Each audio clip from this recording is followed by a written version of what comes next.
Are you looking to make some extra money online this year? Well, the good news is that it's easier than ever to start a side hustle selling products online because the world of digital products is still fairly new compared to where it's projected to go in the next several years and decades even. Now is definitely the time to jump in. I love talking about the different side hustles you can start to make money online. So in today's video, I'm pulling back the curtain on the top side hustle that I found after doing a ton of research that you can literally get going today to make passive income online.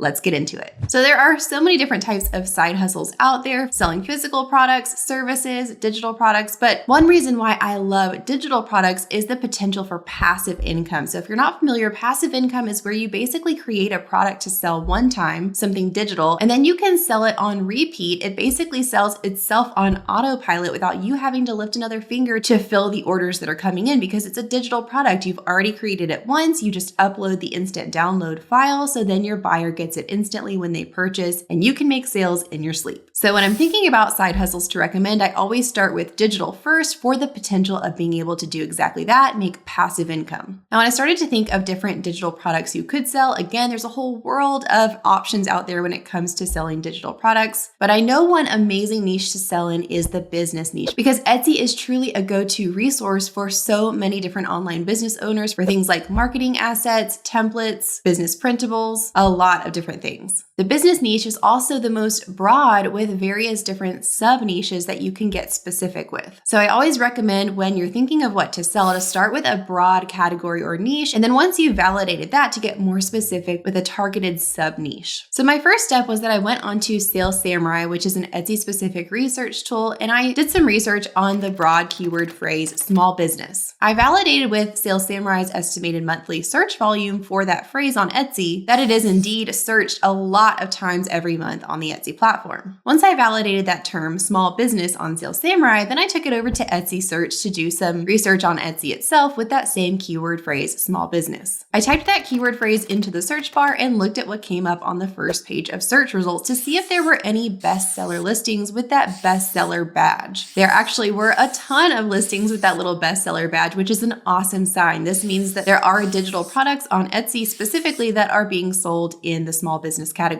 Now, even though that's a great sign, we want to get more specific than just the broad term small business. We want to really narrow it down and get targeted with what kind of small business digital product we're going to be offering. Side note here, if you're interested in starting a digital products business but don't really know where to start, or maybe you've already started trying to sell digital products but just haven't made the sales that you've wanted, then I want to invite you to my new live free training class called Digital Product Powerhouse. It's coming up on Thursday, September 14th, and I'll be going live at 2 p.m. and 8 p.m. for about an hour to hang out with you to walk you through my exact system of starting and growing a profitable digital products business from square one. We're also going to have a Q&A session, so you'll have a chance to ask all of your burning questions about digital products, maybe things that you haven't been able to find the answer to. And everyone who shows up live gets a free digital asset pack, which is jam-packed full of digital assets and elements that you can use for your online business. So I'm going to put the link for that in the description box below. Definitely click on that to get registered. It's filling up super fast. You can pick your time at 2 or 8 p.m., but I would love to see you there, hang out live, answer all of your digital products business questions, and give you that free digital asset pack. So definitely click the link below to get registered. So I then looked through those results that came up, specifically paying attention to the ones with the bestseller badge to look and see what specific types of digital products were being sold under the term small business. I saw several different things, everything from bookkeeping spreadsheets to business planners to real estate bundles. There were a lot of different things. So these are examples of the sub niches that we could really concentrate on. So for our example here, I honed in on real estate templates because I noticed that was coming up over and over again within the bestsellers. And that's something I feel like that I could create on Canva pretty easily and get listed pretty quickly. One thing I love to do when I have a general idea, but I'm not sure on the specific keyword phrase to really hone in on, I go into Etsy search bar and start typing in whatever the beginning of the phrase is. So for this example, we could start typing in real estate and it'll give me predictive phrases. Those are those little phrases that are suggested by Etsy that start to populate when you type in something into the search bar. From here, I could see that the term real estate templates was really popular as it's one of the predictive phrases, so I could go with that as my main targeted keyword phrase. So then I like to go the extra step of going back onto Sales Samurai with my new, more sub-niche specific phrase, real estate templates, and validate that in terms of monthly search volume. So I can see again when I search this on Sales Samurai that this keyword phrase does have a good amount of monthly searches, so I feel confident moving forward offering this type of product. So what you would want to do from here, once you know your broad category, then you've gotten more specific into a sub-niche category, then you need to do a little bit more market research to determine, number one, what content should actually go in to this item that you're selling, if it's a bundle, especially what different pages or items are included in the bundle, and then number two, what style you should create this product in. Here we're talking about fonts, color schemes, layouts, the way the product actually looks in terms of trend elements and style. We have to nail both to make sure that our product has the potential to become a bestseller. So let's talk about this first step, deciding what content should actually go into this product. So my first go-to step here is to search on Etsy for whatever keyword phrase I'm thinking of. So for this example, it would be real estate templates. I would type that into the Etsy search, and again, look at the results that are coming up on the first page, paying special attention to the ones with the bestseller badge. The fact that those listings are coming up on the first page of search results, and even further that they have the bestseller badge, tell me that these listings are doing something right because they're selling consistently.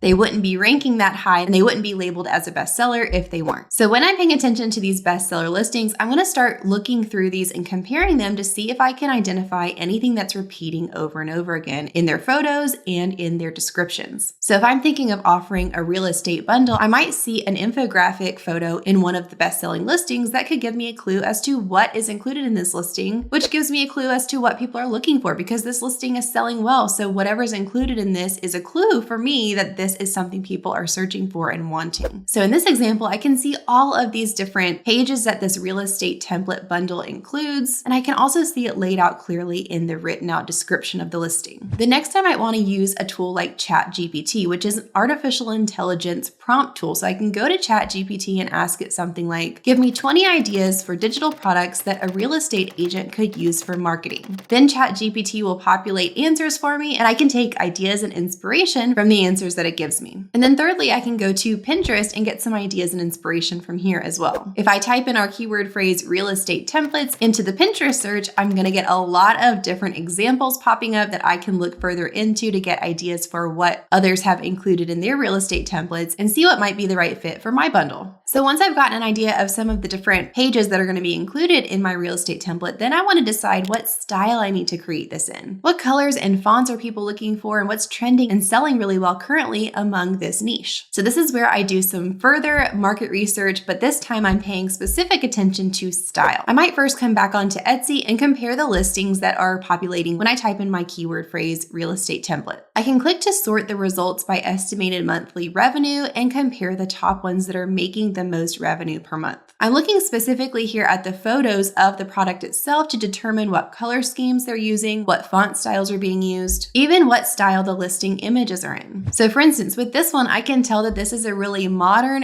neutral colored, very professional looking real estate template. Whereas this one is using a little bit more of a light and airy feel and including some more feminine scripty fonts. Once I'm done comparing with Everbee Analytics, then I can come back to my Etsy search and again, compare the bestseller listings that come up for that search term. This time specifically looking through the listing photos to determine what fonts, colors, and layouts are working for them. I can see one of the top bestsellers that populates here is actually a season-specific bundle. So this is a fall bundle that includes different monthly pages for the fall months. And the color scheme that it's using is definitely what's well known for autumn and fall, using those really rich burnt oranges, warm yellows, and reds. So after this research, I can pretty confidently say that if I were to create a marketing template bundle with either a seasonal focus or an aesthetic that's more modern and neutral colored, then I would be setting myself up really well to make sales very quickly and be really confident that this is going to sell well online and be a really solid side hustle. Now, if you don't consider yourself a designer and you get stuck on things like color palettes or font combinations, then it's a great idea to check on Pinterest. There are always so many different inspirational pins there where you can type in something that you're thinking of like modern font combinations or modern color palette. Go there to get some ideas and inspiration, and then once you've identified the different colors and fonts that you'd like to use, you can go into Canva to create your designs. I love Canva. It's a free, easy to use design software that's really easy for beginners, but also really useful all the way up through advanced designers. So if you're interested in learning how to use Canva to create digital products to sell online, definitely register for that class that I mentioned before with the link below. You can also click or tap on the square on the screen right here to hop over to my Canva for Beginners video, which will give you an overview of how to use Canva if you've never even touched it before from square one. Talk soon, friends.